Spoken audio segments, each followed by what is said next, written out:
Hello বন্ধুরা, good morning. আমি মিতা। নতুন একটা সকালে নতুন একটা ব্লগে তোমাদের সবাইকে স্বাগত জানাই।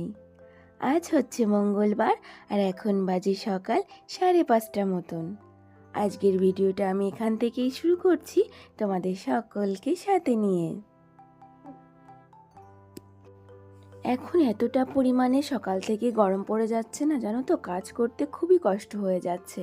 তাই সব সময় ভাবছি না কি একটু ভোরে ভোরে উঠে যাব। একটু ভোরে ভোরে উঠলে কি হবে বলো তো, ঠান্ডায় ঠান্ডায় কাজগুলো করা হয়ে যাবে। বেলা হয়ে গেলে তো একদমই কাজ করা যাচ্ছে না, এতটা পরিমাণে গরম পড়ে যাচ্ছে। আর এত গরম সহ্যই করা যাচ্ছে না। আর এইদিকে এই গরমে মাম্মামকেও একটু খেয়াল রাখতে হচ্ছে। সেই জন্য সবসময় চেষ্টা করছি সকাল সকালে উঠে কাজগুলো কমপ্লিট করে নেওয়ার। তবুও জানো তো, ওই সংসারের কাজ হয়েই ওঠে না, মানে ওই একটার পর একটা লেগেই থাকে। কাজের কোনো শেষ তো আর হয়ই না। সংসারের কাজ বলে কথা, সেটা কি আর শেষ হয় বলো তো? তো যাই হোক, দেখো সকালবেলা ঘুম থেকে উঠে না আগে আমি ঘরটাকে ঝাড় দিয়ে নিচ্ছি, আর ওইদিকে উঠোনটাকেও একটু ঝাড় দিতে হবে। কিন্তু তারপর দেখলাম কি আমি ঘরটা ঝাড় দিতে দিতে মা উঠোনটা ঝাড় দিয়ে নিয়েছে। তাহলে আমি ভাবলাম সকাল সকালে ঘরটাকেই মুছে নেওয়া যাক। কালকে না ঘরটা মোছা হয়নি, আর এখন এত পরিমাণে ঘরটা নোংরা হচ্ছে কি বলবো তোমাদেরকে। মানে একদিন যদি ঘরটা না মুছি না, তাহলে পরের দিন একদমই পাড়া দেওয়া যায় না। মানে যত কষ্ট হোক পরের দিন আমাকে মুছতেই হবে। একদিন বাদে কি, এখন যদি রোজ দুবার করে ঘর মোছা যায় তাহলে মনে হয় কি সব থেকে শান্তি। কিন্তু কি করব বলো, আমি তো পেরেই উঠি না। তোমরা তো দেখছোই যে আমি বসে শুয়ে কখনোই খাই না, সব সময় কিন্তু কাজকর্ম করেই খাই। কিন্তু কি করব, এই যে পেরে উঠি না।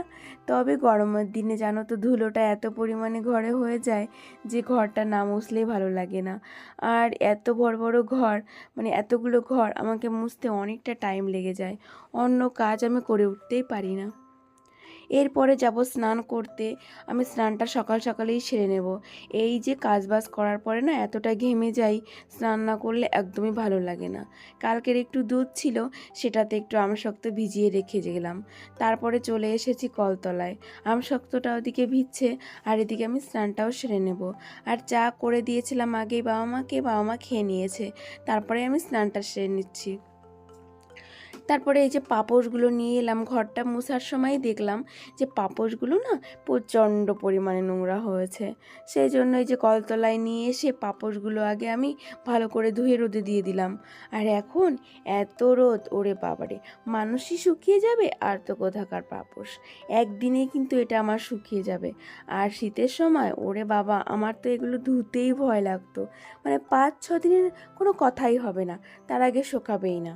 আর শীতের দিনে রোদ যে কোথায় চলে যায় বাবা, সেটাকে তো খুঁজে আমি আনতেই পারি না, কোনো মতেও আনতে পারি না।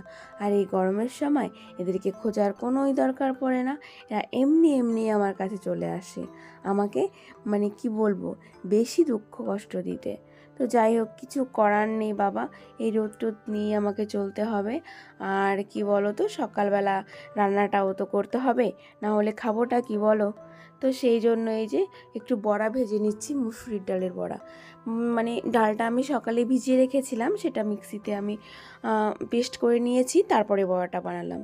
আর এইদিকে বানিয়ে নিয়েছি একটু ভেন্ডির তরকারি, আর এটা দিয়ে আমাদের সকাল সকাল আজকে খাওয়া হয়ে যাবে। ভেন্ডির তরকারি আর এই যে বড়া ভাজা, এটাই আজকে আমাদের সকালের খাবার। যাই হোক, সকালের খাওয়া দাওয়াটা তো কমপ্লিট করে নিলাম এক প্রকার। তারপরে চলে এসেছি ঘরে।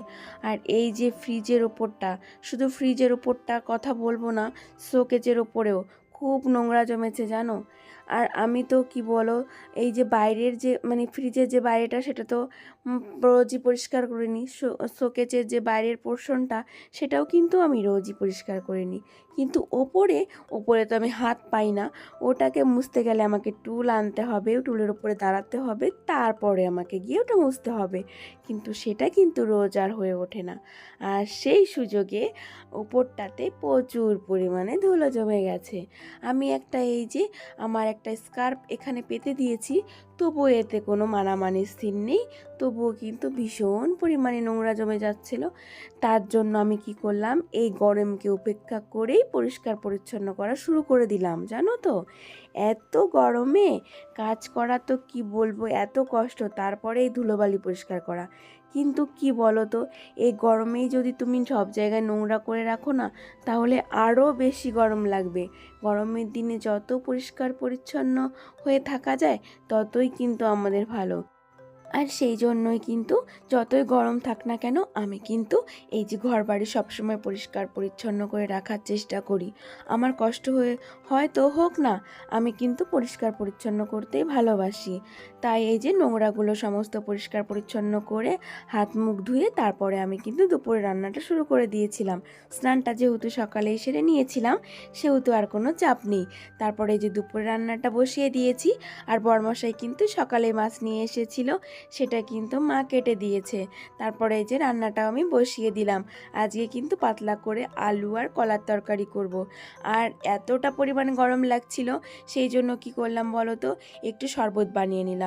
আমি চিনিটা আগেই ভিজিয়ে দিয়েছিলাম, চিনি আর লবণ দিয়ে, আর ফ্রিজের একটু ঠান্ডা জল দিয়ে এই যে ঠান্ডা ঠান্ডা একটু শরবত বানিয়ে নিলাম। এই দুই গ্লাস আমি একটা বাবাকে দেব আর একটা বরমশাইকে দেব। আর বাকি যেটুকু রয়েছে ওইটুকু মা একটু খাবে, আমি একটু খাবো, আর মাম্মামের জন্য একটু রেখে দেব। কেন কি মাম্মাম শোনা না এখন ঘুমিয়ে পড়েছে, সেই জন্যই মাম্মামকে ঘুম থেকে ওঠালেই খাওয়াবো। ভেবেছিলাম কি জানো তো, এই গরমে শুধু একটু মাছের ঝোলই করব। আর সকালে যেহেতু ভেন্ডির তরকারি রয়েছে, এখন আর কিছুই করব না গরমে। কিন্তু ওই যে বরমশাই আবার শাক নিয়ে চলে এসেছে, অগত্যা আমাকে আবার শাক ভাজাটা করতে হলো। কেন কি বলো তো, 2-3 পদের শাক নিয়ে এসেছে, আর এত কি আর ফ্রিজে রাখা যায়? তাই ভাবলাম একটা পদ রান্না করেই নেওয়া যাক। তাই ওই যে পেঁয়াজ আর রসুন দিয়ে দুটো দিয়েছি কিন্তু আজকে, জানো তো। তো শাক ভাজাটা করে নিলাম। আর এই দিকে এই যে আমার আলু আর হচ্ছে কলার মানে পাতলা পাতলা ঝোল রেডি হয়ে গেছে। চলো তবে তোমাদের আর একবার আমার রান্নাটা শেয়ার করে দিই। আর এই যে দেখো আমার আলু আর হচ্ছে কলার পাতলা ঝোল, আর এইদিকে এই যে শাক ভাজা। আর সব থেকে বেশি টেস্টি কিন্তু শাক ভাজাই হয়েছিল।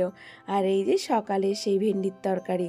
আর আজকে সব থেকে স্পেশাল মেনু হচ্ছে এইটা, কি বলো তো, আমের টক। বাপরে, এইটা না হলে এখন আর গরমের দিনে চলাই যাচ্ছে না গো। সেই জন্যই যে পাতলা করে একটু আমের টকও করে নিয়েছি। আর এখন মজা করে আমরা একটু খেয়েও নেব। এরপরে কিন্তু মাম্মাম সোনা ঘুম থেকে উঠে পড়েছিল। আর মাম্মাম সোনাকে খাইয়ে দাইয়ে রেডি করে এই যে একটু ঘুরু ঘুরু করতে নিয়ে এসেছি মাঠে।